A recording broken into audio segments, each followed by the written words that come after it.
must be the Vassar co-ed. Yeah. Terrific. Yeah. And let's see, you're the mother of three from Peoria. You bet. I guess you're Mrs. Spillman because you're old, huh? That's right. And I guess that means you must be the unemployed kid from Oregon. No, I'm the governor of South Dakota. Ah, well, sometimes it's hard to tell. So you're the unemployed kid from Oregon. Right on. How are you, pal? All right. Now listen, are you people all set for the show? No. Well, if you don't know what to do, you just follow me because this is my 5th time here as host, and I'll try and set everything up so it'll be easy for you. Have you seen a script yet? No. We've only been given one line. Well, can I hear it? Live from New York, it's Saturday night!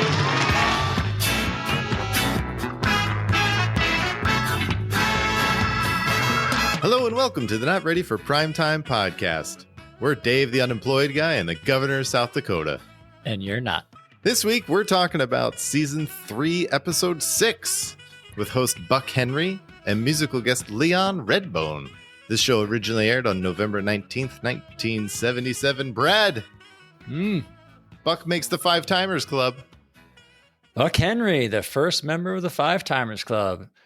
Only fitting, we of course welcome our first member to the Five Timers Club from the SNN, John Schneider. As always, welcome.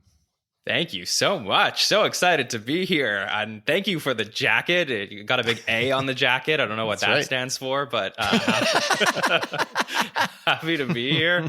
Yeah, seriously, this has been a blast. And I'm very pumped for this one because this is one of my favorite episodes of the entire series. Really? Yeah, I love this episode of Saturday Night Live. It is so much fun.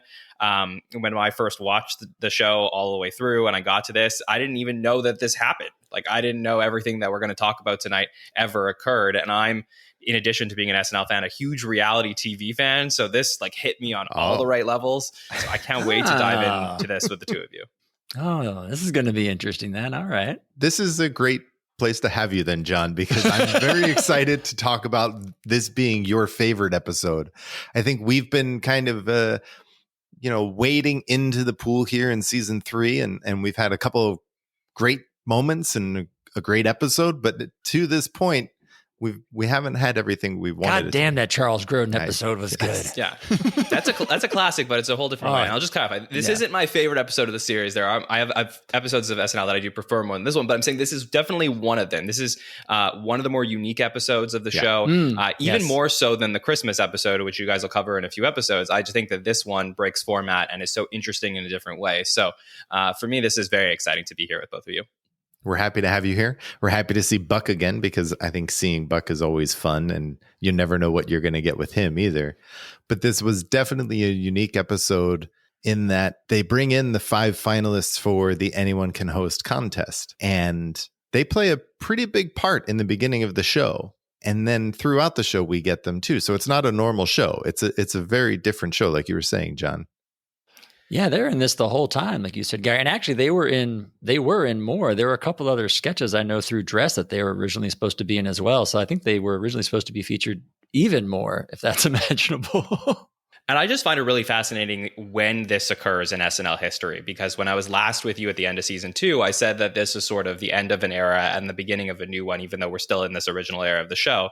I think season 3 is a much different show with a much larger budget. It really looks like, okay, Saturday Night Live and the cast, they've made it. They're stars. They were finally this is a spotlight into Hollywood. And it's fascinating to me that this is the point where they decide to bring in normies as a possibility to host the show as the show is becoming as big as it'll ever get. This feels to me, I got to say though, John, like the right time to do it. Like we were saying, season 1 and 2 was always finding themselves. And I think by the time they get to season 4, they couldn't pull this off. I think, the John and Gildas and all the world are too big. So I think season 3 is the sweet spot for just this kind of idea. I think it's perfect. Like to your point, this is the perfect time to do it. Could you imagine if in 2025 they decided to do something like this again? It would be the biggest thing in the world. Everyone would be talking about it. They'd have hundreds of thousands of applicants. I just think this would be the chance to even get that level of fame or be able to show yourself, get that opportunity would be enormous. So this is so cool to me. Yeah, this kind of reminds me a little bit older than you, John, when MTV had a thing back in the 90s where it was anyone can be a VJ. And it was the same exact thing where they had a contest and people wrote in like off the street to like be the next MTV VJ. And that's like the closest thing I think you can equate to this. Once you get away from the reality television world, like that's kind of the only thing I can really kind of think is similar to this, what they did. This is a unique situation. And it's something that we gladly ripped off of for our podcast as well this season, where anyone can host. And can I just say, before we do jump into the episode, that though I think it would be extremely cool if SNL was to ever do something like this, now that we have almost 1,000 episodes of evidence of what makes a good host and not a great host, I think that maybe the competition may not be worth it. However, I do think that a competition like this to be a cast member on Saturday Night Live is something that I would consider. I've had this debate with people a lot about should there be open auditions for the show. It's always so secretive, the process of like, these like people in the night, they're hooded figures and they walk into a nightclub and they get to see somebody perform and they're plucked out of obscurity and brought on the show. And I think that the process of becoming a cast member is something that should be more open and discussed, and there should be a pathway for people to develop and come onto the show. So to me, this is a good example of like SNL looking in its past and being like, oh, maybe there's something there to find the best talent in America to get onto the show. I think I'd go the other way. I think you could do it with a host, and I would almost rather see it with a host than the cast member, because the host is just one night only. No matter how bad it is, it's only one night only. If you ended up getting a cast member kind of off the street, you're kind of stuck with them. And what we kind of talk about a lot in these older eras of like the show being live and that sense of danger, that's exactly what you would get if you took somebody off the street and put them in for one night. Like that to me would be more exciting than just adding a random cast member like for a season.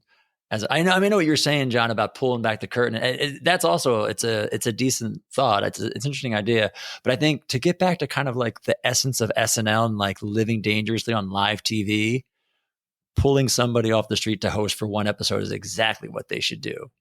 But probably won't.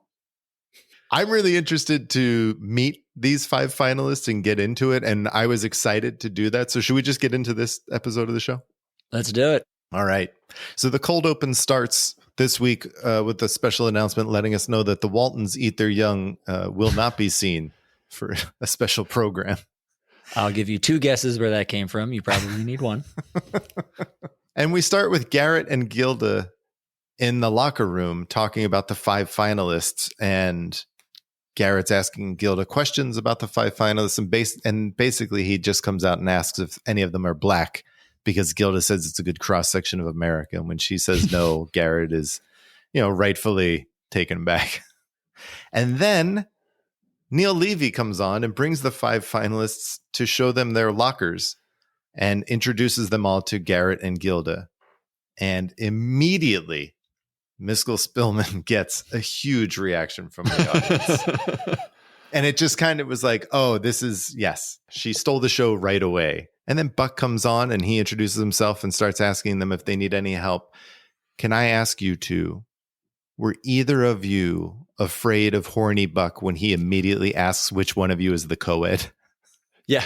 My first note was I was just waiting for Buck to make a lewd joke at Miskell. That's where I thought horny Buck was going to show up, was with the 80-year-old lady. Oh, you'll get to see at some point how much he likes younger girls, but not older women. Yeah. But yeah, I it's very in character, horny Buck, to get to see him there asking all these questions. But by the way, I have to say, like, I think again, SNL making the right choice here. It seems natural at this point that it would be Buck. Like, who's your other option, really? Right. I guess Steve's starting to establish himself, but Buck is so good at being like the man on the street, basically interviewing these people and shepherding them all week long, that this episode could have really gone off the rails if you put these 5 finalists with the wrong host. Absolutely. I think Buck, like you said, he is the perfect everyman. Right. So he's the perfect one to put in this spot with all of these people who are not, quote unquote, talent. So I think he was great. I agree. What do you think about these 5 finalists that we get? So very, I guess they're not a perfect cross section of America, but they all have their own ups and downs, I would say. It's interesting, right? What do we say? We get the co-ed from Vassar, the the governor of South Dakota, who, by the way, completely looks like the governor of South Dakota, an unemployed guy from Portland, divorced mom from Illinois, and then the 80-year-old grandmother, right? So there are 5. So it's an interesting group. It's fun. I like what they did with it. You know, it's fun. I like Miskell Spillman. She just walks out. I'm Miskell Spillman. I'm old. Like, not even, just shortens it a point. It's great. And they set it up well. I like it. Yeah. Buck, the locker room. I like how they all come out. If you notice, they all had one locker. Like there were 6 names on one locker. I thought it was pretty funny. And I like the ending, how, you know, the co-ed complains they only had one line and they're like, what is it? And they all look and they get to say live from New York. It's pretty cool. You know, and you give them all that chance. I thought was pretty cool too. Yeah, that is so awesome, especially, you know, so since we're not like too far off from like Chevy saying it every single week. So it's very cool that they got to say it.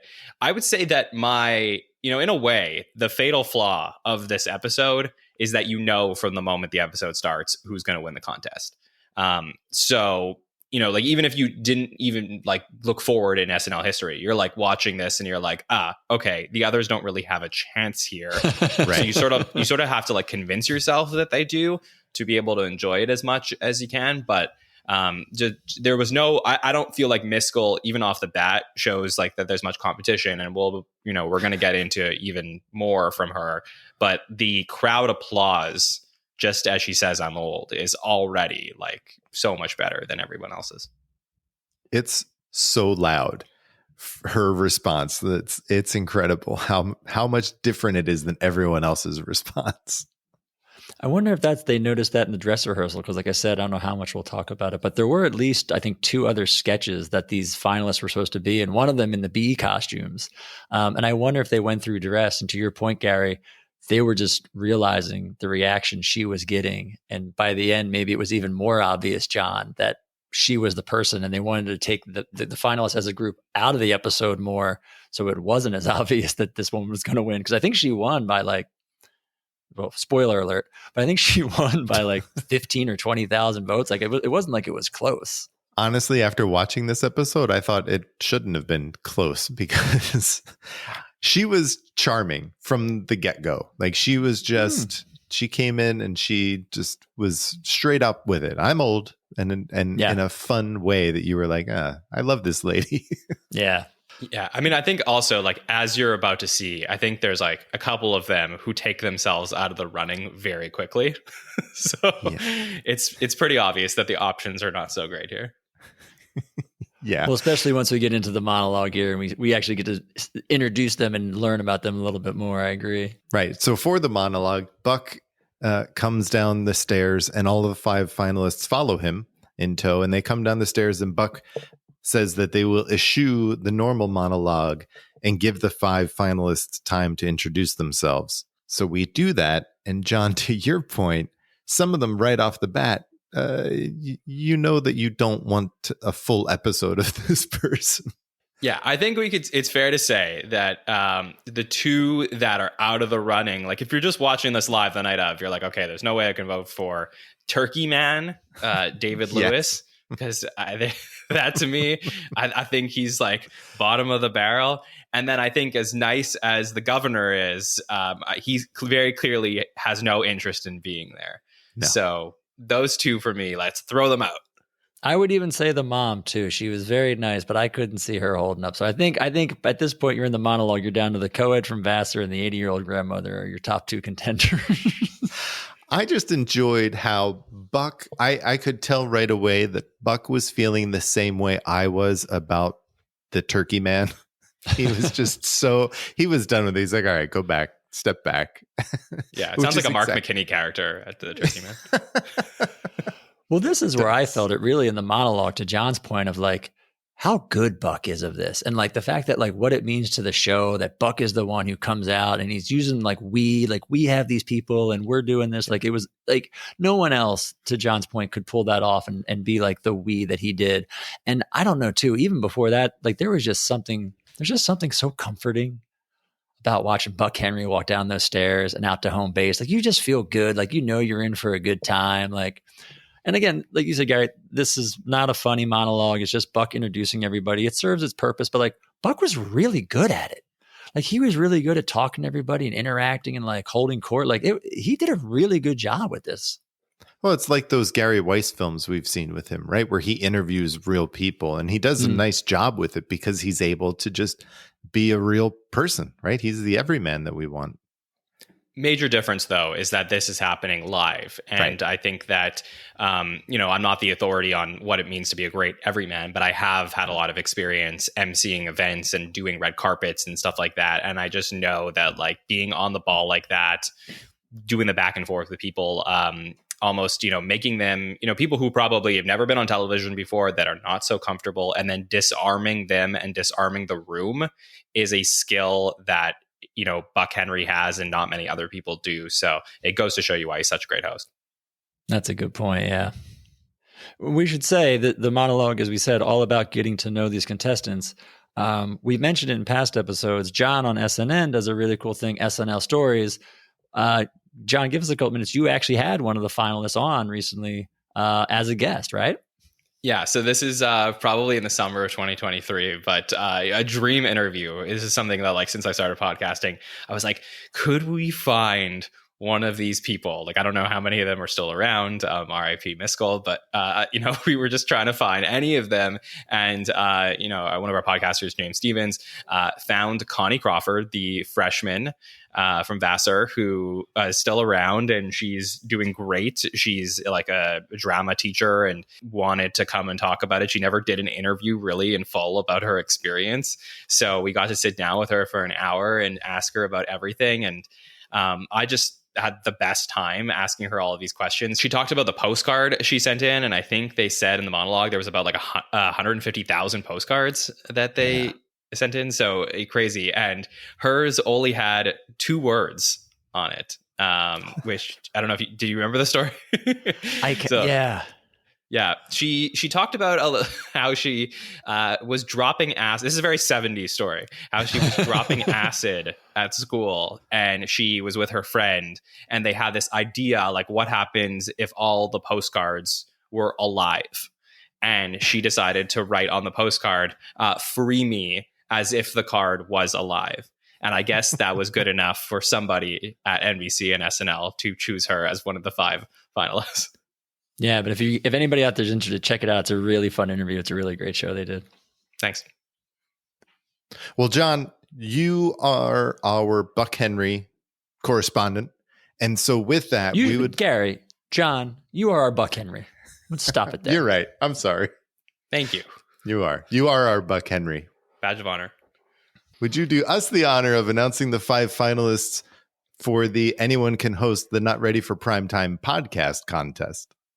Absolutely. So just so I know, are they going to pop up as I read their names? I'm going to have to do a little back and forth with them? Or No. We're on a time crunch, John. They get their names and that's it. All right. So if you are a fan of the Not Ready for Primetime podcast and you sent in your postcard with 25 words or less, letting Brad and Gary know that you want to host one of these shows, congratulations. Great job. But we only picked 5 of you.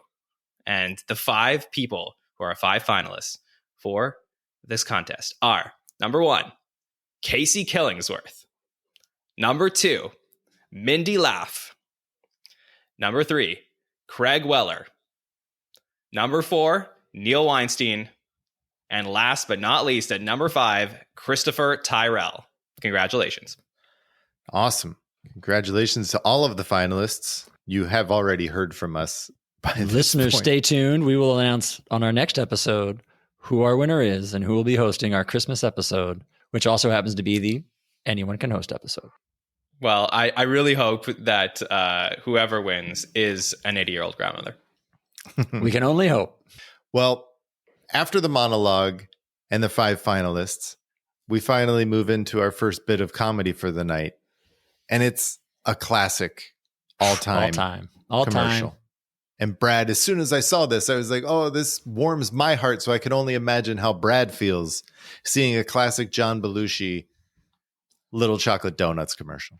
John Belushi is on his way to a gold medal in the decathlon. They're setting the bar at 7 feet. Here's his approach.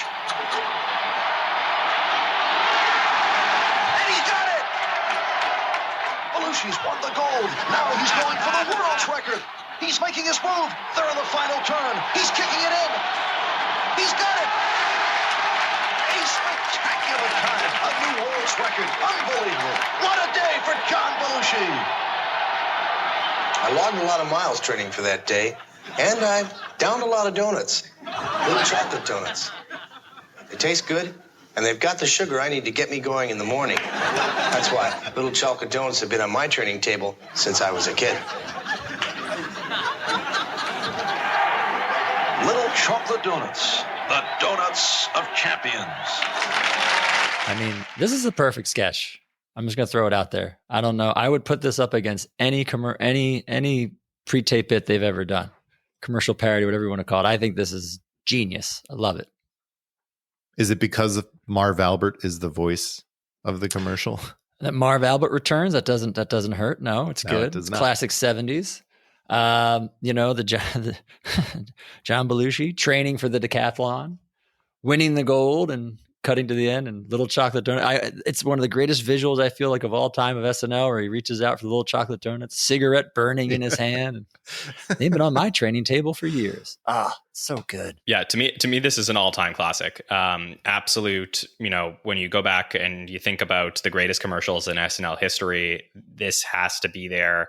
SNL attempted a couple of things like this before this. Think of like Quarry and, as a commercial, stuff like that, like prior to this in the timeline. But, nothing compared to the upgrade, I guess, in budget. Marv Albert, making this just as legit as possible. Belushi running the decathlon and just eating those donuts. I mean, it is like, it works for everybody. There's not a lot to explain here. And the visual is so great.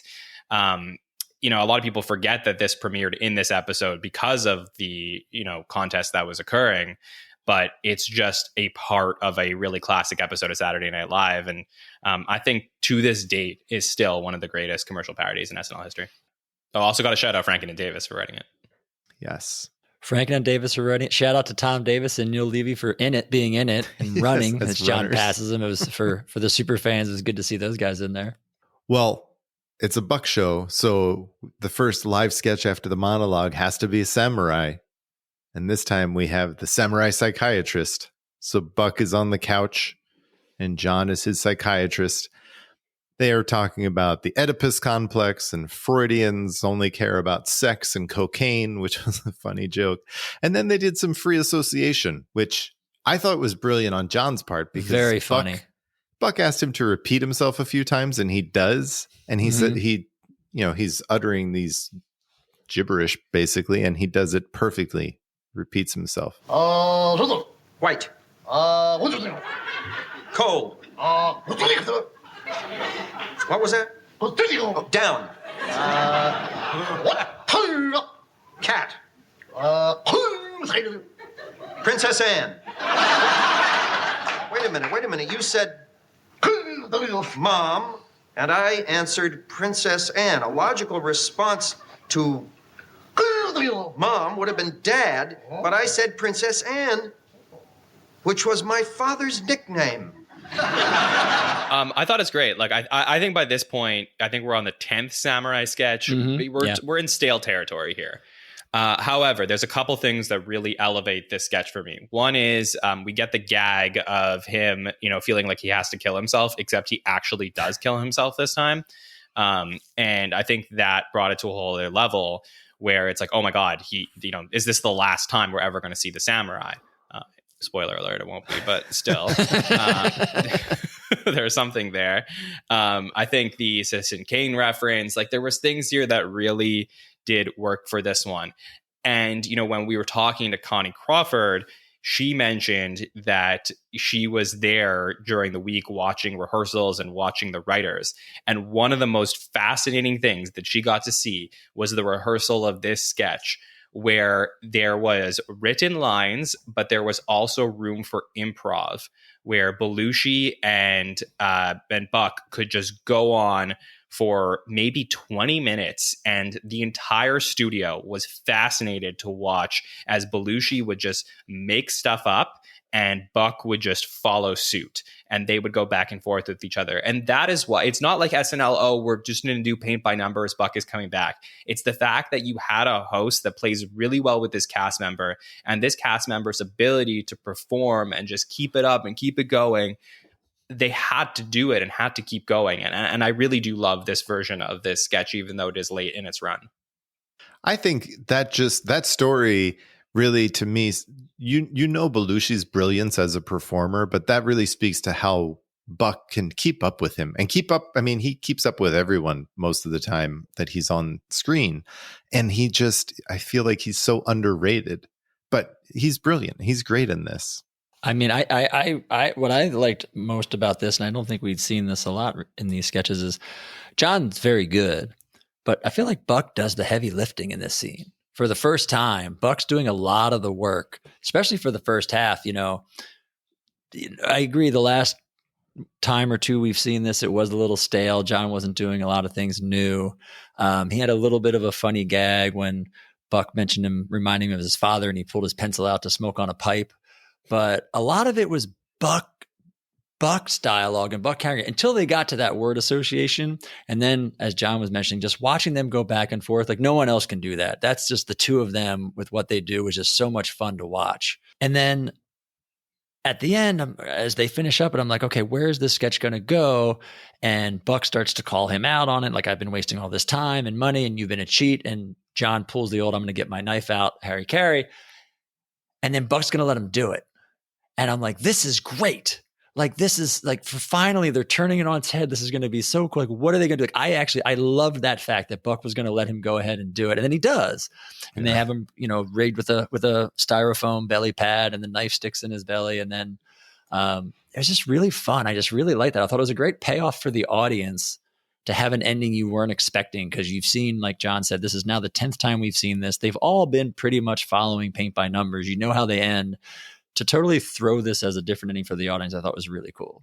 Yeah, and also I figured this might be a good opportunity to shout out that Connie also mentioned that Belushi, of the entire cast, was the nicest to her the whole week, and that she got to spend a lot of time with him, and he really took care of her that week. And she feels like it was genuine, like he had great intentions and just really wanted her to have a great experience. And I think there have been a lot of stories told about Belushi and his relationship to women on the cast and the writers who were women at the show. And I just think it would be nice also to share moments of where he is treating women really well at the show. No, that's a nice story to hear. I was not expecting that, so that's good. Thank you for sharing. Yeah, me neither, honestly, but it's cool to share the anecdote. Well, Buck continues with his brilliant acting chops, I thought, in the next sketch too. So he's on set with director Bill once again, and Jane, and Buck and Jane are playing husband and wife, and they're working on a scene as a married couple who are fighting.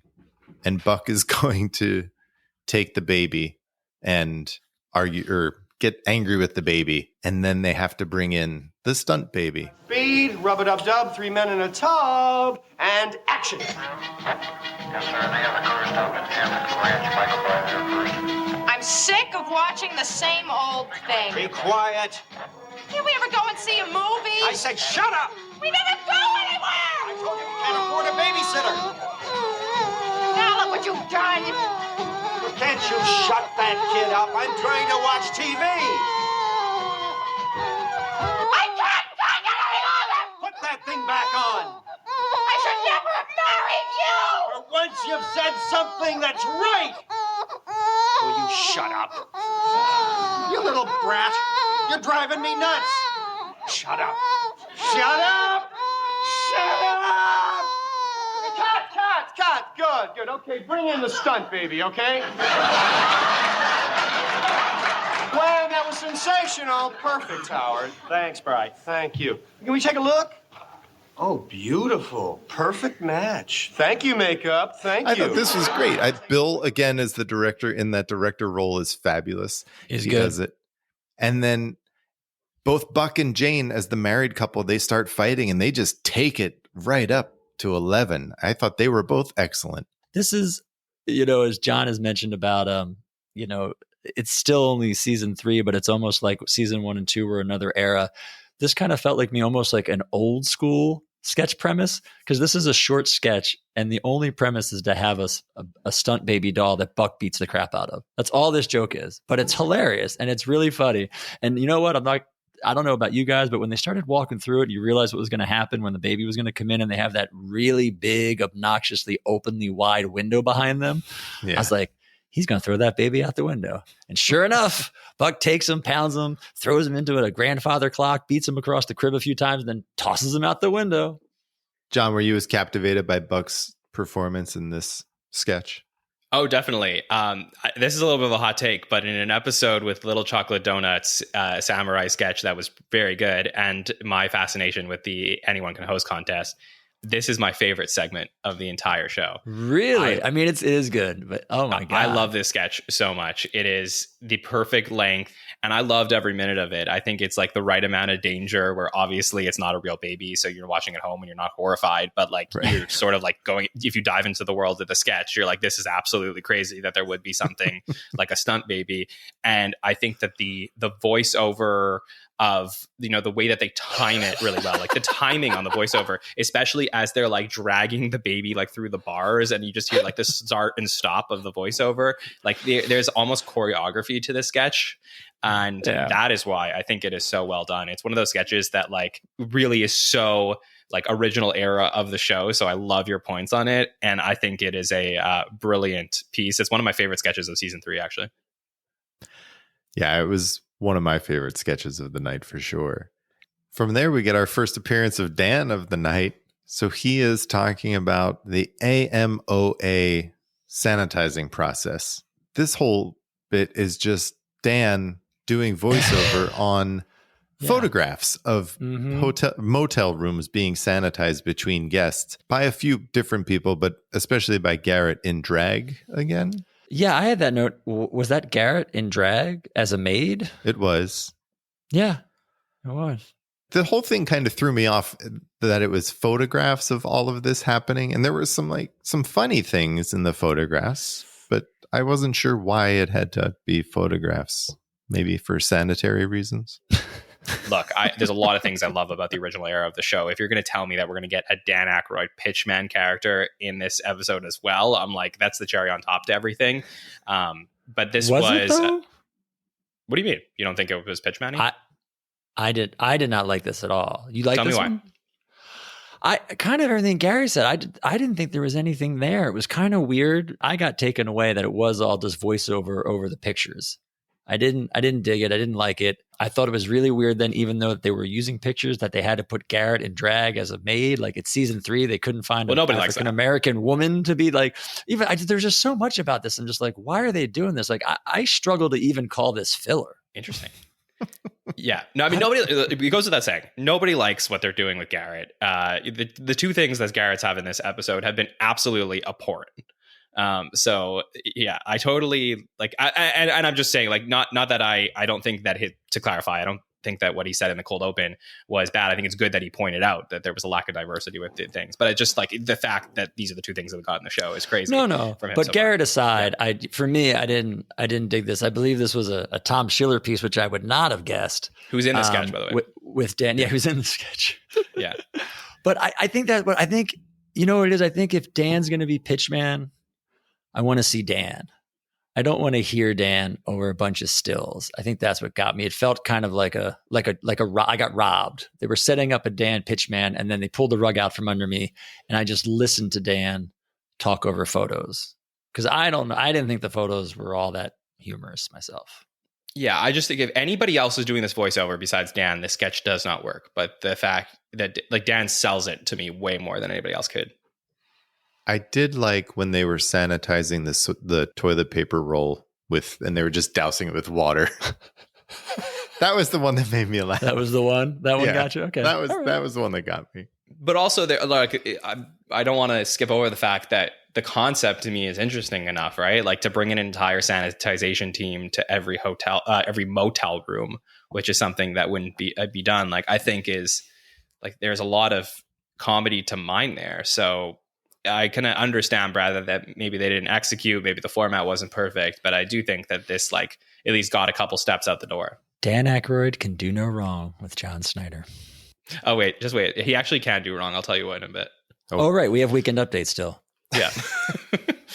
But before Weekend Update, we have Leon Redbone, who comes on and plays Champagne Charlie. So it starts with just Leon, and then he's joined by, and he's Classic. not joined, they're already there. Yeah, it's Leon in the spotlight, and then they open up the lights to see a tuba, a trumpet, a clarinet, and a banjo. I felt like Leon got lost and just stopped singing at certain parts and didn't totally seem invested in this song, but it was okay for Leon Redbone. I thought this was a very interesting choice as a musical guest for season 3. Why is that?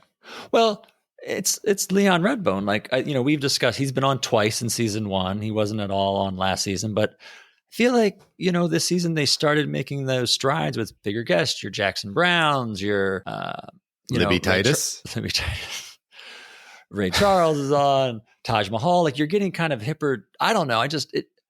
This felt another one that kind of felt very old school to me of bringing out Leon Redbone out, playing a song from the 1930s, if not earlier. Speaking of old, though, yeah. How old do you think Leon Redbone is here? Oh, we haven't played this game in a while. Shit. 46. Okay. Gary, you're going to guess, or do you know? I'm going to say he's late 30s. Leon Redbone is 28. he's a 70-year-old man in a 28-year-old body. I can't, like. Oh, wow. Wow. Yeah, I guess. Yeah, yeah. But this is another one. Like, I don't know if this is the right word, but like, this made me feel nostalgic for season 1. Like, just Leon Redbone playing an old tune in the middle of a darkened set. I don't know. I really like Leon Redbone, and I've liked his other performances. Mm-hmm. This one I didn't. I just thought it was okay. I think if it were anyone else, I would have been very disappointed. But because it was Leon Redbone, I was like, it was okay. Really? And the performance, not the performance of like in the context of season 3 and what the season is the season, but just as a standalone performance. Yeah, because I think we've talked about this. If we get into the whole season 3 being season 3 thing, we kind of screw ourselves, right? Like we have set our expectations too high by doing that. So I'm happy with Leon Redbone. Yeah. I liked his performance. It felt odd in season 3, but I thought as a performance, I liked it. Yeah. Like I said, there were just like a few places where he abruptly stopped singing that I was like, why? I just think he's like, I obviously wasn't around at the time, but it seemed to me watching him through season 1 that like, he's a very like SNL performer from those original days. It's like, oh yeah, he's like that avant-garde guy that we like all want to go watch perform. Yeah. We're, like F the mainstream. Like we're going to get Leon Redbone on every episode. But I totally agree with you guys. Like it is weird now that like we stepped into this other level of performers and being able to bring in some acts. Like if you go to, you start looking through the different headliners through the first few seasons and you start to see like what were they promoting. Oftentimes the book headliners that were promoting nothing because it's just who people wanted to listen to on the show. But starting in season 3, like you are starting to get like the network and other people involved of like, hey, this guy's album's coming out. Like we want to be able to promote them on Saturday Night Live. So it is a little bit of an unusual pick. Well, to be fair, this is the title track of his upcoming album next year. So he is promoting something new. So there you go. That's a good reason to have him on. Well, that takes us into Weekend Update. Ooh. There's no intro. There's no funny intro from Don Pardo this week. It's just Jane and Dan. And there's no intro. Yeah. They go right into our top story tonight. Yeah, they don't enter. Yeah, right. Yeah, there's nothing funny anyway. And there's nothing funny in the first few jokes either. I didn't really think there was an Anwar Sadat joke and a Lillian Carter joke. They keep going back to Lillian Carter, man. They went back to artist renderings. They did an artist rendering gag. And then they lit cigars. That gag didn't work very well, sadly. That gag did not work. No. I didn't mind that as much. Because I like the interact. I always felt like for Dan and Jane, I always feel like their camaraderie works, but their chemistry doesn't as much. Like they don't have the electric chemistry that we've seen with other Weekend Update pairings. But I do see like the friendship there. But man, like as Dan Aykroyd's like number 1 fan, I'm like, this kills me. I hate watching season 3 Weekend Updates just to see how uncomfortable he is on the desk. It's really rough. It just was not meant to be, and it's bad. My note at the end of this was just, what is it with these two? Because I thought they kind of made some strides. Did you think last week's, Gary, you liked Weekend Update? You thought it was the strongest one we'd seen? So I feel like it's almost like they've taken a couple steps backwards. Like they were having trouble with the interactions. Even the ending, they couldn't pull the sign-off between the two of them. They couldn't pull off. The sign-off was weird. There was no sign-off. It was just Dan like, thank you and good night. We did get Lorraine interviewing quick hits with the 5 finalists in the locker room again. Also felt off. I understand that they're not professional performers, but the whole kind of gag was Lorraine as the correspondent trying to ask them, questions about themselves and then not letting them finish and like interrupting, cutting them off. Right. So she should be the captain of this ship, right? And like steer this to like guide the timing and cut it off. But they were like, they would stop and pause, and then Lorraine would wait to come in and then didn't know what to do. The only one that really worked was go figure, Miskell, where she comes in and at the end and Lorraine says, "How do you feel?" And she said, "Tired," and got a big response. But yeah, I thought that was part of the bit, though. I thought it was her whole thing was that she kept interrupting them before they would finish their answer. But there were a couple where they stopped talking because there was nothing more for them to say, and they were waiting for Lorraine to actually cut in. It was just, it just felt awkward. I feel like it was the mom, I think. I noticed it. I felt it a couple times where like, I think it was the guy from Portland has his own problems, but like, because they would stop and pause and like wait for Lorraine to jump in. I was just like, I feel like she could have done a little bit better guiding those guys. Yeah. The timing wasn't there on either end. Yeah. They just didn't hit it, unfortunately. And I hold Lorraine accountable for that. I think that's fair. Thanks. How did you feel about the Baba Wawa? There was at one point I couldn't tell if they were having like performance issues or there were technical issues because like they couldn't hear each other and I couldn't tell if it was real or not at one point. I was trying to figure that out. But in general, I always like Baba Wawa. I think they do a smart job of writing for her, and the fact that we haven't seen her this season yet, I didn't mind it. I enjoyed seeing her. John, how do you feel about Baba Wawa? I don't mind it. I do like her character much more in a scene or interviewing somebody. Like I felt like this was not the right locale to put her on the show. Like doing a remote piece, talking to people where she's not in the room with. Like I think the whole thing is that she is Barbara Walters in personality and authority. But the speech impediment is more glaring through Gilda, and that's sort of like the bit here. But you don't get that like presence of the character through them talking to remotely to Baba Wawa. Right. Yeah, that's a good point. It is a very softball performance, like because it's all one note. It is just really the dialogue. You don't get any of her interaction and character stuff with somebody else. So it's a good point. Yeah. Overall, I think it was a disappointing Weekend Update. Yeah, I mean, I think we had been starting kind of doing a slow rise, but this one, like to John's point, it's just painful watching John and even Jane. I feel like Jane at least came across as she was enjoying herself more by the end of season 2. She just doesn't even seem happy behind the desk this season. Well, I feel like there's no rhythm for her. She developed a rhythm when she was doing it solo. So someone would come on and then she would go back to her stories and whatever. And here it just feels chaotic. Well, I'll say what's interesting is, and we could put a pin in this until I come back for the finale. Hopefully I'll be invited back. But for buck number 6, which is that by the time you guys get to the latter half of the season, there will be the recurring piece of a point counterpoint between these two. Right. And I think that sort of pivots them in a direction of like, the same way Tina Fey and Jimmy Fallon had like a secret love affair, there's actual tension between the performers that's written into Weekend Update. And we're not there yet. I don't think the producers, I don't think Herb Sargent, like Al Franken, like nobody knows really what to make of these two people together. It's just two people at the desk and they're trying to figure something out. Yeah. That's the thing is, you've seen it. Like, where this can go and will go. And it's just like, why is it not there yet? Like, why is it so difficult to get there? It does. It feels it's like being on a train for days and days on end. And days. It feels like being on a train to Kiev and not remembering if you ordered wine yesterday or today or tomorrow, which is exactly what our next sketch is. So we're on a Russian train in 1918, and Gilda is on the train and also doing the VO, reminiscing of yesterday. And Buck is playing the steward, and he's thinking of yesterday. And we basically were bouncing around time and people thinking about yesterday or tomorrow, and we can't get it straight. And then they start, jumping back and forth in the timeline. And then John is a steward, and I then got confused when Lorraine was on the train. So I missed something, I think. I'm that's not the sure. point of this sketch was the confusion. I do think that was part of it.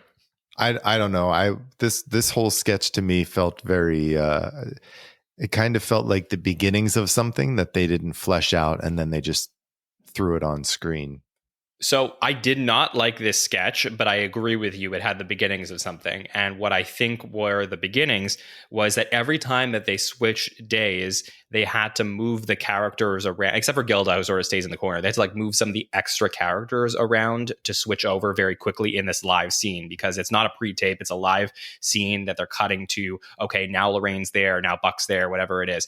And I think that what was missing here was allowing the audience at home to see the changes between the days. They go to some sort of spiral transition, and then we're supposed to just wake up in tomorrow or wake up in yesterday.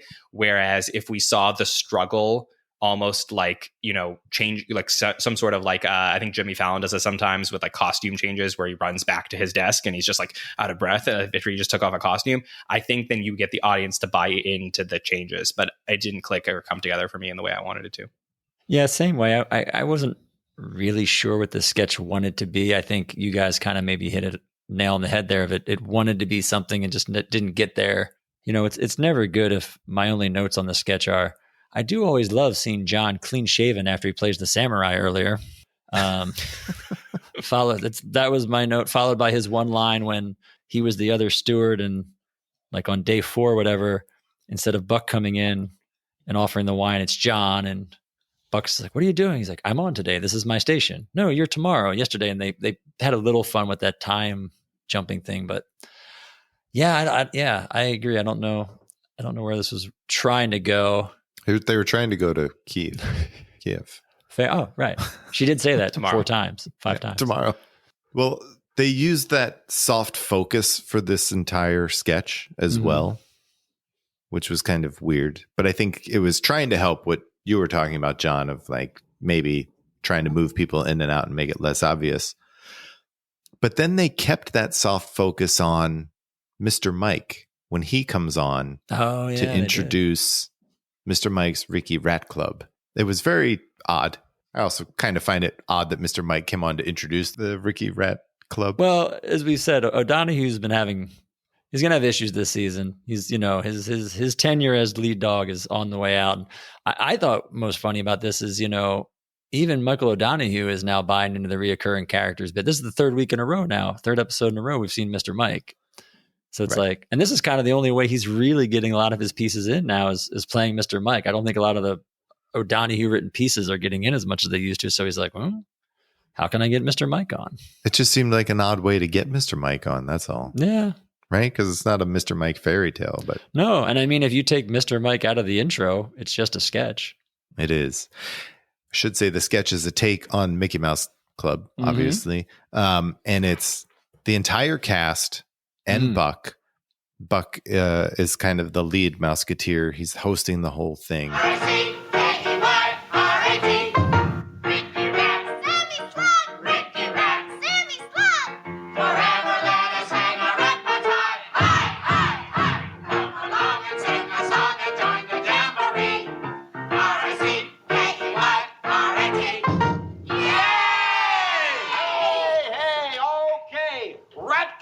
Roll call. Count off now.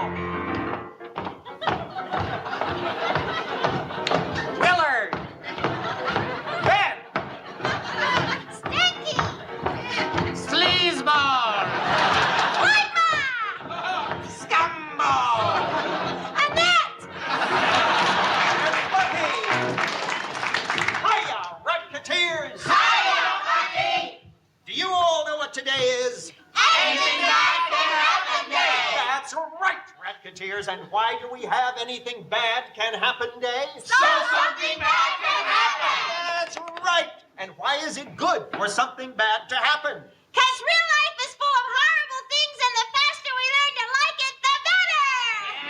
That's right, Flemo. This sketch is kind of is all over the place for me in many ways. I think part of it is because of Mr. Mike's setup for it. I do like this sketch. I like the idea of, these sort of like anthropomorphic rats who are trying to figure out like what happened to last year's rats and the confusion. Like that is a great idea for a sketch. Obviously a take on Mickey Mouse Club here, but still them freaking out about what's happening. And then the whole thing with them, flinging the rat into the audience and stuff. Like there was a lot of stuff here. It wasn't as clean. It's funny because like the things that I like less about the Michael O'Donoghue sketches sometimes are more clean. And I prefer clean sketches. And this was more muddled or muddied, but I liked it more. And I'm not sure why. I think this might be a rare instance of John liking an O'Donoghue sketch more than me. I liked it. I always love when you see the whole cast in a sketch. So that was fun to see. The whole cast in Buck was really fun. It's definitely dark. I feel like it didn't get that many laughs. And the laughs it did get was more from like the performances than the writing, like John kind of hamming it up a bit or overplaying. But I did like it. I like that it was dark and kind of, this is another one, felt kind of old school of like season 1, season 2 SNL. There is something I can't put my finger on that I did enjoy it. I didn't love this sketch. I don't think it was a great sketch, but I did enjoy watching it. So I think that in season 1 and 2, Michael O'Donoghue is very overt about like his sketches like coming through him as the vessel. But I do think that as maybe he's being pushed out of the leadership position, he uses other cast members as his vessels on the show, including Lorraine Newman a little bit. And I think that this was an interesting sketch where he's trying to get the concept out through the cast members' vessels. And I think it's like so interesting and different that perhaps that's what appealed to me because it was unique to the things that we've seen before. That's interesting, John, because I think you nailed it. And it's kind of the combination of him using a lot of the entire cast to get this through isn't as clean as when he's either doing it himself or he has Lorraine, right? Lorraine oftentimes is his voice doing it singly. Because there are a lot of jokes here in this sketch that were kind of rushed through because it was going from one cast member to another and they were kind of playing off of one another. And it just felt overall kind of rushed. And so you didn't have time to marinate on what was being said. Huh. See, I liked it being spread around. That's what I liked the most about the guy. I agree. I understand your point of it maybe being rushed or you're missing stuff because it was coming from a lot of different voices and you had to pay attention of who was saying what and responding to what. But I enjoyed that. Like I enjoyed seeing a sketch with all of them on the stage together and having to watch that as opposed to being stuck with just one person being that vessel, so to speak. The next sketch, we have two vessels. In Franken and Davis. They come on to talk about their history on TV, all of the Franken and Davis mania that people remembered from their different stints. And they show a bunch of different headlines and TV appearances that they had and before they broke up due to financial disputes. But they were brought back together because of their dear friend Jackie Onassis, who is played by Gilda, and she comes out to talk to them. And then they reminisce about a Thanksgiving dinner. That's it. It's a play on a Thanksgiving dinner where Tom starts choking and no one can figure out what he's saying and they think it's charades. John, how do you feel about the Franken and Davis show? I think it's really cool, especially for you guys to watch it all the way through from the beginning, where you get to see these two, creating Pong sketches, and then they're just like voiceovers. They're these like, comedy duo from California that's sort of like pure, speaking of like these people who are auditioning for the show out of obscurity, Franken and Davis were completely obscure before they joined Saturday Night Live. And now they're on the precipice of becoming like head writers and producers at the show, and they're starting to take over, and you start to see their popularity as they're really the first featured players in the history of the show at this moment. So I think it's really cool that this is occurring on the show. And they don't always hit, but I think they have a better success rate than a failure for me. And I thought this was a pretty good one, honestly. I like that they didn't go for too much here. Really, just a scene around the table. Gilda's involvement, playing opposite them, was the right person to have this scene with. Yeah. So overall, I felt pretty good about this. That was actually an interesting point that I saw, was that Gilda was the only cast member around the table. And she was the right person for this. But even as extras, they don't have cast members anymore. I thought overall, and I do appreciate John's point. It is nice to see these guys as the featured players, and they're good. But I thought that the first half was a bit, I don't know what the lead in, the Franken and Davis, their history through television, I didn't buy into that much. It was just a long lead into this, reenactment of Thanksgiving dinner, which was funny. And then once Tom's choking, and by the way, and I'll say it again, I love Tom Davis in these Franken and Davis pieces. Like, I just enjoy him so much more than I remember revisiting these over Al Franken. But him choking and no one understanding what's going on, and Al just being like mean and oblivious and like no idea, like is pretty funny. And like Tom having to give Al the Heimlich to show him what he had to do, and then give like there is a lot of good pieces into it. For me, it just there's a little bit too much shoe leather on that top half to get to what I thought the sketch actually was, which is the reenactment bit, which I did think was funny. Brad, your friend Gary Weiss is back. It's Buck's friend Gary Weiss, and who am I to argue with Buck Henry? So can't say anything bad about this. So Buck comes on to tell us that the finalists all went to visit him at his suite in the Essex house where they're all staying for this week. And he thought they just wanted to come and meet him and introduce themselves, but he had Gary Weiss put a camera in the suite anyway. And then we see the clips of each of the finalists come up. So Connie comes up and flirts with him and starts kissing him. And I was like, oh, there's horny Buck. How's this going to go? And she was pretty good. I thought she was pretty good. Yeah. I enjoyed her. She did a good job. I'll just jump in with the anecdote that she told me about this sketch, which was that this was the first thing that they did when they arrived to New York.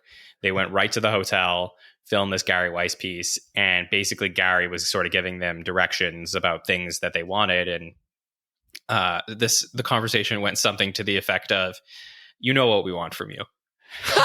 and then she gave them a little flirtation and took his glasses off, called him Bucky Boy, and she gives a really fun anecdote in our interview with her about her father's reaction to watching this. Could you imagine, though, to John's story, could you imagine you're an SNL fan, a huge fan, you want to be on the show, you win this opportunity to go to New York to be one of 5 finalists. You have no idea what's going to happen except you're going to be on the show. And then the first thing that you do is you get sent up to do a bit with Buck Henry. Like, I just blow my mind. And Gary Weiss. Yeah, well, you hear that, Casey, Mindy, Craig, Neil, and Christopher? You know what we want from you. And then we get interactions with Buck and the other 4. The unemployed guy makes Buck and everyone else uncomfortable. The mom comes on and has a sob story for Buck, which I like Buck's reaction. He kind of looks side eye to the camera and is like, "Are you serious?" Like, it was a good Buck reaction. The governor comes on and talks to Buck about being the Secretary of Mining because they have a lot of gold mines in South Dakota. Is that a thing? The Secretary of Mining? It could be. Could be. Yeah, that was good. And then Miskell Spillman comes on and says something might happen around New Year's, so she needs to be on the show. Like, they save her for the topper at the very end. She was great. Yeah. Writing's on the wall. Charming. But as far as the Gary Weiss piece, Brad, how did you feel about this? And I know it's not really a Gary Weiss. No, I mean, it was fine. It served its purpose. It is what it was. I mean, they're trying to showcase the finalists and all, and so it was interesting. It was something easy. It was easy for them to do. Not a lot of heavy lifting on their part. And it kind of was fun. As much as we may or may not have liked the performance, it was fun to see him do something like that. John, were you made as uncomfortable by Dave, the unemployed guy, as I was? Oh, definitely. Yeah. Okay. Yeah. Big animal lover here. So that was very weird. Just skipped over that one. But yeah, I mean, look, I have said it on this podcast. I am not a huge fan of Gary Weiss films at the show. Just way too dry and just nothing happening really at all in these. But this is a refreshing piece, I guess, because the nature of it is interesting enough that doesn't even feel like a Gary Weiss film, in my opinion.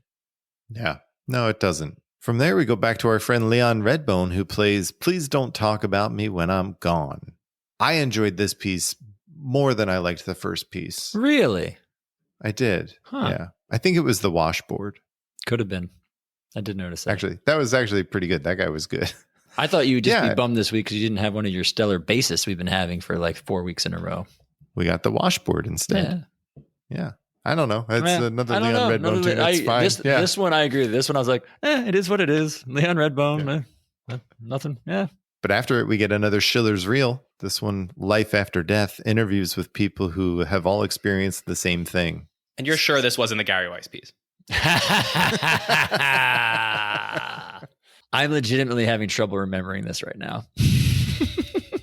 Because I have like one note. So it's interviews with people who have all been clinically dead, and they all said they experienced the same thing, which was that they were in a white room or a bright white room, and then they had to take a number and sit down. Oh, that's right. The woman, and then it ends with the ticket counter at the end, right?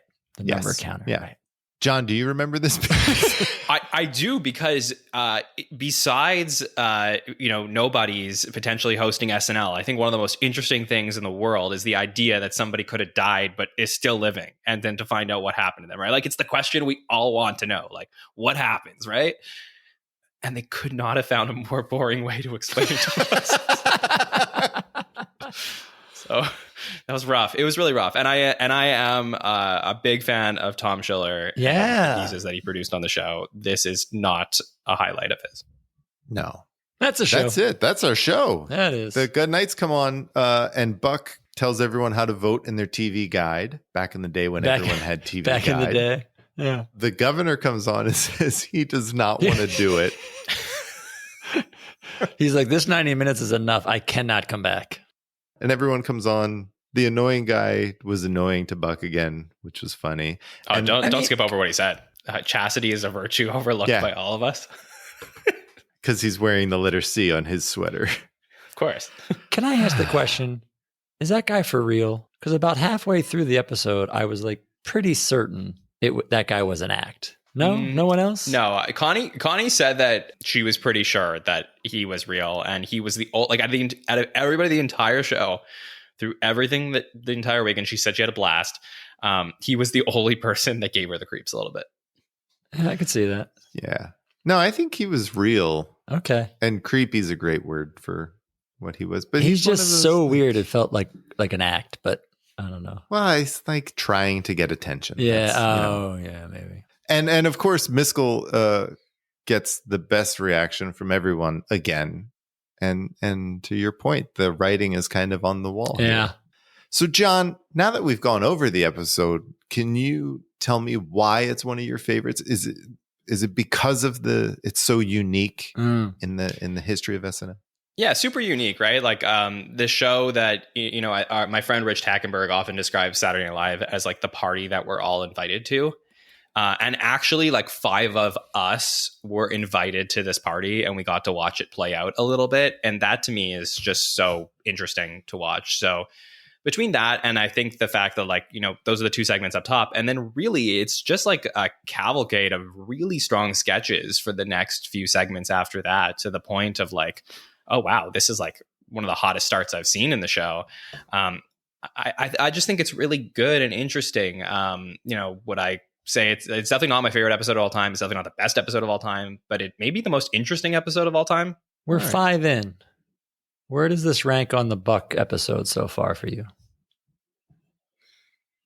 I think for me, his season 2 finale is just out of this world fantastic. It has to be 2, maybe 2 or 3. It's pretty good. I mean, I don't know. It's really hard. Like, look, Buck episodes do feel like a little samey, so it's really hard to parse them.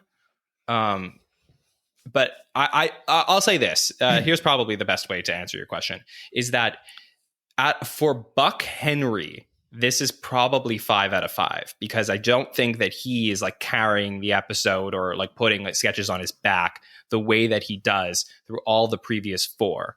But just the episode in totality happened to be also hosted by Buck Henry. I think that to me makes it like 2 or maybe 3.